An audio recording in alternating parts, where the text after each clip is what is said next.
मित्र झाला मित्राचा दुश्मन। दारूचे घोट घेत असताना दोन मित्रात भांडण सुरू झालं। दोघांमधील भांडण विकोपाला गेलं। शेवटी मित्राबद्दल संताप अनावर झाला तेव्हा मित्रानेच मित्राच्या डोक्यात दगड घातला। नंतर त्यानं दगडानं ठेचून मित्राला जीव घेतला। मारेकरी मित्राची नशा उतरली तेव्हा त्यानं बॅनरमध्ये मित्राला गुंडाळून पळ काढला। मात्र शेवटी खुनाला वाचा फुटलीच। मारेकरी मित्राला पोलिसांनी इंगा दाखवला आणि त्याला पकडलं। ही घटना सोलापूरच्या देगाव परिसरात पुंगे यांच्या रत्नाई शिवारामध्ये घडली आहे। दुर्गप्पा उर्फ रमेश भीमय्या पवार, वय वर्ष 42 असं मृताचं नाव आहे।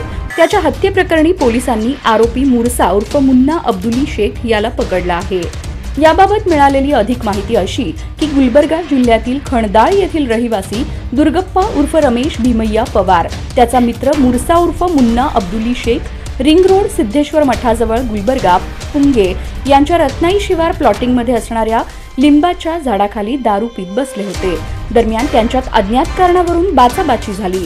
त्याचं रूपांतर हाणामारीत झालं। त्यात मुस्सा यानं दुर्गप्पा यांचं डोकं लिंबाच्या झाडावर आपटलं।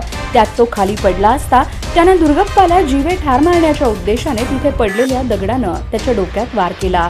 तेव्हा त्याच्या डोक्यातून अतिरक्तस्राव होऊन तो बेशुद्ध झाला। मुरसानं बेशुद्ध अवस्थेतील दुर्गप्पाला तिथे पडलेल्या बॅनरमध्ये गुंडाळून ठेवून घटनास्थळावरून पळ काढला। त्यातच दुर्गप्पाचा मृत्यू झालाय।